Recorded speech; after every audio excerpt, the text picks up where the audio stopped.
Welcome to the Nevis Newscast for today, Monday, January 29th, 2018. I am Bronte Swanston Hendrickson. The opening session of the Nevis Island Assembly will take place tomorrow, Tuesday, January 30th, 2018, at the Assembly Chambers at Hamilton House, beginning at 10 a.m. The announcement was made by Clerk of the Assembly, Mara Williams, on January 24th, 2018. During the sit-in, the throne speech will be delivered by Her Honor Marjorie Morton, Acting Deputy Governor General for Nevis. The oath of allegiance will be taken by members of the Nevis Island Assembly, and the President of the House will be elected. The parliamentary sit-in, which was summoned by His Excellency Sir Tapley Seaton, Governor General of St. Kitts and Nevis, by way of a proclamation following the Nevis Island Assembly election on December 18, 2017. The Assembly was dissolved on November 30th, 2017. Moments before the sit-in, the Honorable Mark Brantley, Premier of Nevis, will inspect the Guard of Honor on the grounds of Hamilton House. The House will then be called to order, followed by the formal entry of the elected members. The official program says that at that point, prayers will be said, followed by a reading of the proclamation, oaths taken, and election of the President before the House is suspended to make way for the arrival of Honorable Marjorie Morton. Once she gets to the chamber following the salutes and fanfare, the House will resume. At that point, she will be presented with the throne speech by Miss Williams. On conclusion of her delivery of the speech, the Acting Deputy Governor General will retire from the chamber and will be escorted to the door by the Sergeant at Arms. The newly elected President will then make an announcement, followed by any motions before the adjournment and benediction.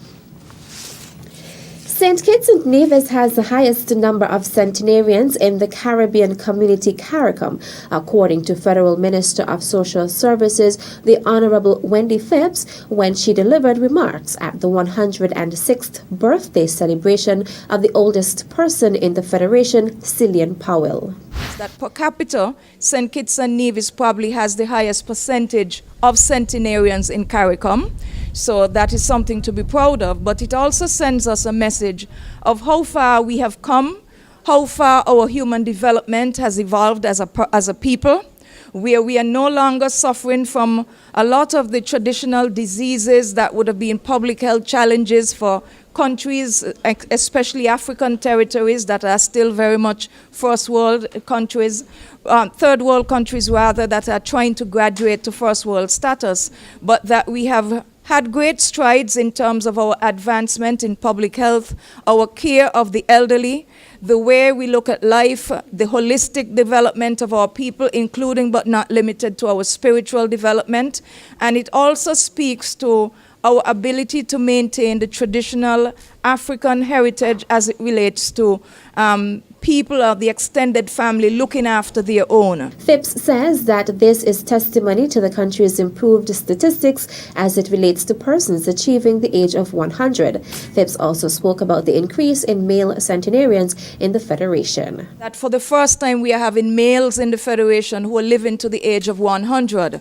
And all of them, with the exception of one or two, I think is with the exception of Brother Bailey in Sadlers, who is also 101, and Mr. Deposour, Samuel Deposour of Challengers, who is 102 and should be 103 this year. They are all of Nevisian heritage. So we congratulate them. As Conway would say, must be something in the water. Powell celebrated her birthday on January 19th, 2018 at the Flamboyant Nursing Home. At present, there are 18 centenarians living in the Federation of St. Kitts and Nevis. Permanent Secretary in the Premier's Ministry, Wakely Daniel, noted in delivering brief remarks at the Circle of Peace Awards ceremony that when inmates are released from prison, they are faced with three categorical challenges, namely micro, meso, and macro. Daniel went into detail about the micro challenges that are faced by the ex-convicts. They experience extreme difficulties in finding a job. You are once incarcerated, nah, we can't hire you, you are bad for business. I most recently learned, though, that they are also faced with additional personal challenges. If a person entered prison at a very young age and they are locked away for a very long time, they will eventually become, for lack of a better term, technologically challenged.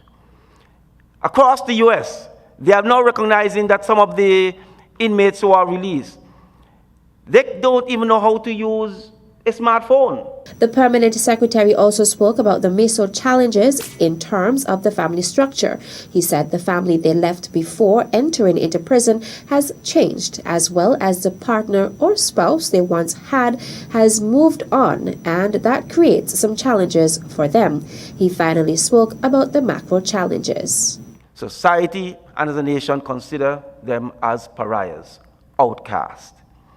But amid all of these challenges, there were always those who went above and beyond the call of duty, and of course, with tenacity and with persistence, they overcome.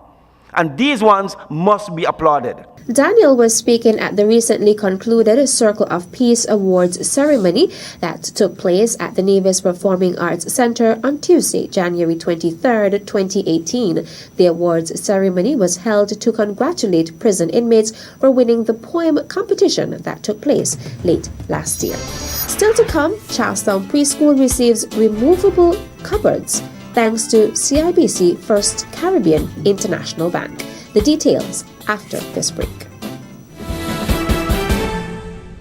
Hello, my name is Culturama, the Caribbean's greatest summer line. Most islands have their festival annually, but they call it Carnival. With all those shows, we fete and fun. We party from sun up to sundown. Everybody come now, show the world what we mean when we talk about Culturama. Rocks up, flags up, flags up. Time to wake up for the jam. We coming down early to be morn. Rocks up, flags up. Time to jump up in the band. Welcome back. The Ministry of Health in St. Kitts and Nevis on Wednesday, January 24th, issued an advisory following reports that the Ministry of Health and Environment in Antigua and Barbuda is presently investigating a case of measles that was recently imported into that territory. Measles is a highly contagious vaccine-preventable disease that is caused by a virus which is spread through coughing and sneezing. The main signs and symptoms of measles include high fever, runny nose, coughing, red and watery eyes, and characteristic skin rash, which starts on the face and generally spreads to the rest of the body, including hands and feet.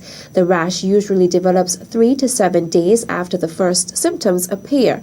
Measles is a highly infectious viral disease that can cause harm, particularly to very young children and adults. Affected persons can develop pneumonia and other serious complications. Anyone developing symptoms that could be related to measles is advised to go to the nearest health center or general practitioner immediately.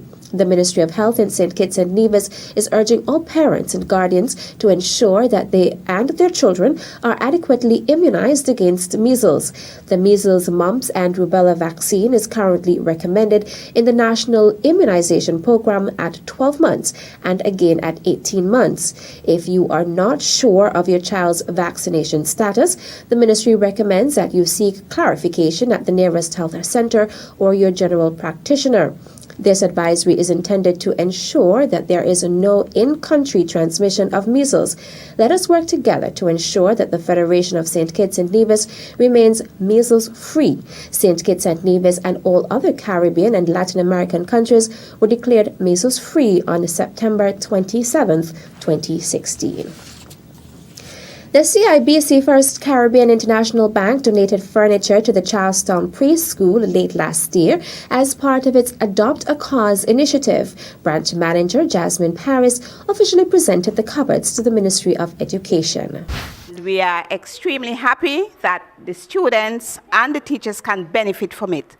I trust and hope that you'll be able to use it and the children will take very good care of it because, everything is costly, so we want to ensure that you benefit from it, and the education department and students after you would also benefit from it as well. So on behalf of the management and staff of CIBC First Caribbean, I want to say congratulations and thanks to the Education Department, as usual, for allowing us to participate in these initiatives. Permanent Secretary Kevin Barrett accepted on behalf of the Ministry of Education. On behalf of the Ministry of Education and the Department of Education, and more specifically the Early Childhood Unit, we want to say, well, how delighted we are that we would have had this partnership. I remember the ceremony that we did at the bank when the check was handed over so that this project could actually take place. And now we are here today and we are seeing the beautiful cupboards that would have come out of that first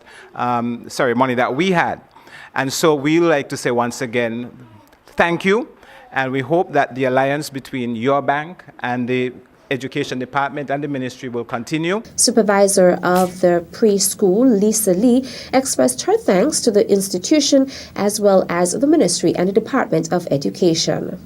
On behalf of the staff and students here at the Charlestown Preschool, we want to express our profound thanks to the First Caribbean International Bank, the Department of Education, and also the Public Works Department for seeing our need here at the school and providing us with these colorful shelves to add to our already vibrant learning environment. The Public Works Department and the Nevis Island Administration was responsible for the construction of the removable cupboards.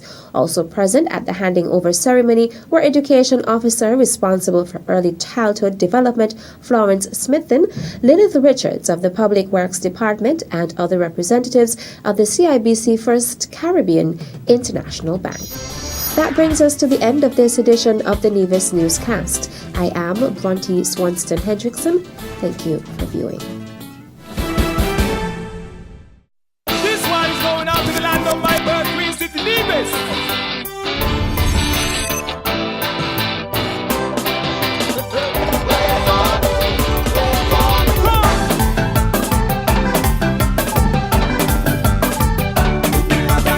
Truly, one of the few places that has an untouched beauty that has captivated the hearts of many. Nevis is everything you imagine.